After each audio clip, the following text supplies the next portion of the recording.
So when we want to hook our inverter into our existing house wiring, we learned how to do that in a couple of videos that I have about using a transfer switch. However, those will only work if your inverter is unbonded, because you can only have one bond in your whole electrical system. So if you have a bonded inverter, what we're going to do is hook it up with a special kind of transfer switch that allows us to switch the neutral. The good news is this little switch is only less than $100. So let's take a look at it. A transfer switch allows you to easily switch between your solar inverter and your grid power on certain circuits. I did a step-by-step video of how to wire a ProTran transfer switch. I'm not going to go into all that detail now. I'm going to do a very quick summary of that. If you need to, go back and watch that video when you get a chance. Okay, on the left of this diagram, we have a solar inverter. Over on the right side, we have our main breaker panel in our house. The transfer switch in the middle allows us to switch between the breaker panel and the inverter to drive our circuits.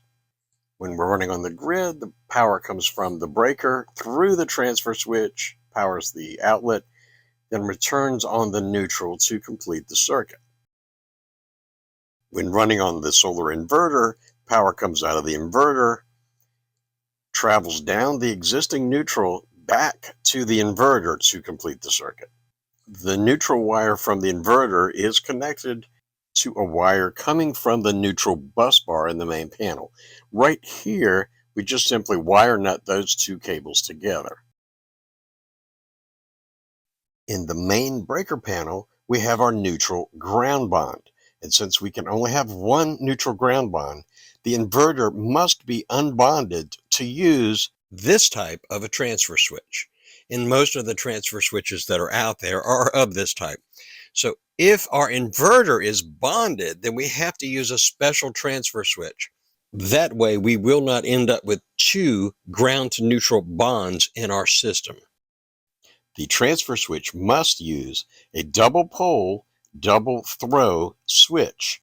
Double pole means there are two switches that are mechanically connected and switched together. In this case, they control hot and neutral. And double throw means these have two different sources, in this case from the inverter or from the grid. Okay, so when powering our circuit off of the inverter, power comes out of the inverter through the switch and returns on the neutral through the other pole of the switch. In the case of a ground fault, the only active neutral ground bond would be found in the inverter, since the neutral wire going back to the neutral bus in the main panel is currently disconnected. When we flip the switch the other way, the power comes from the breaker panel through the hot wire, through the switch, then it will return on the neutral through the other pole of the switch back to the breaker panel. So now our only neutral ground bond is the one in the breaker panel. Okay, so this is the Reliance ProTran that I'm using, and it does not switch the neutral, which in my case is okay because my Growatt inverter is not bonded. So if your inverter is bonded, the transfer switch must switch both the hot and the neutral. Now, it's more difficult to find these transfer switches, and if you do, they're very expensive. However, this is the exception, and this is called the Easy Generator Switch, and it's less than $100. However, it only handles one circuit, but you could use more than one of them. Here you hook up from your inverter just a regular extension cord. Now this is a double pole switch, and which means it's like two switches put together. On this side are all the neutrals, and on this side are the hot lines. So one pole of this double pole double throw switch handles switching the hots, and it corresponds to this switch in the first drawing. This is the neutral side of the double pole double throw switch, and it corresponds to this switch in the first drawing. The middle post or connection for each pole is the common, and it goes to the load. Okay, so the two cables right here in the middle are the common neutral and the hot. Going to hook them to this outlet right here.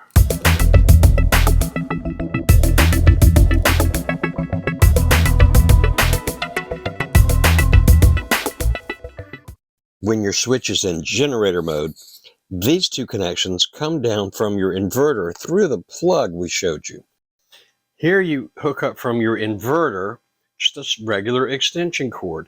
Okay, so here is an extension cord that we can plug into our inverter, and I'm going to do that with my little portable generator in a little while. So this bottom, let's get this up here where we can see it. This bottom right here is the hot, and it comes in, let me move this out of the way, to this breaker at the top. That is right here. We have a 15 amp breaker. It comes out of the 15 amp breaker and goes down to this bottom position. This is the neutral. You can see it coming right here from the inverter, goes to the neutral side of the switch. And then the top two wires come from the grid, from our main panel. The red is, of course, hot, and the white is the neutral. When the switch is in its normal position, we're fed from the grid. And we're going to start with the neutral wire from the grid. I'm going to use this box to simulate a main breaker panel. First, I'm going to hook up this neutral to the neutral bus bar.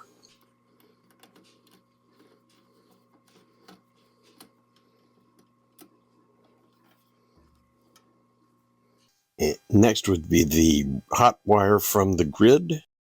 This would ordinarily hook up to the output of a breaker in your main panel. Next, we hook up the ground cables. This actually would hook to this green screw in the easy generator box, and then the rest of it would go over to your panel and into your ground bus. And lastly, a ground wire going from the outlet to our ground bus in the breaker panel. Okay, we're plugging in the extension cord to the portable inverter to the front of this. Turn it on and voila. Now in the instructions, they also show you how to convert the easy generator switch to work on a unbonded or floating generator. So what you would do is we would not be using any of the neutral pole, any of these three cables. We're going to remove them from here. They just pull right off. On this drawing, they're represented by these blue cables. So we're eliminating all of those and pulling them off. And now we are left with a single pole double throw switch that's going to switch the hot lines between grid and inverter.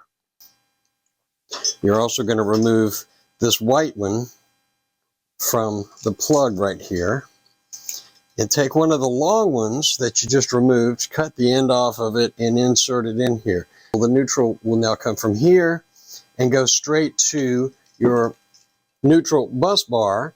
So we are eliminating the pole that switched the neutral before on the switch, and we're connecting straight through.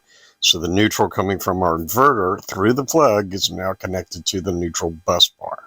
And then you'd also come from the neutral bus bar with another wire to whatever your outlet is. It probably is the existing neutral that's already on the circuit. So the neutral of the circuit connected to the neutral bus bar in our main panel. And we only have the one bond, which is in our main panel, because we're using an unbonded or floating inverter or even a gas generator. I'm not going to spend a lot of time on this conversion because I think a much better use of the easy generator switch is when your inverter is bonded, and now you need that double pole, double throw switch to switch the neutral. In the case of a floating or unbonded inverter, it makes more sense to use one of these reliant switches because then you can get 6 to 10 circuits out of it. Also, the easy generator switch is UL listed.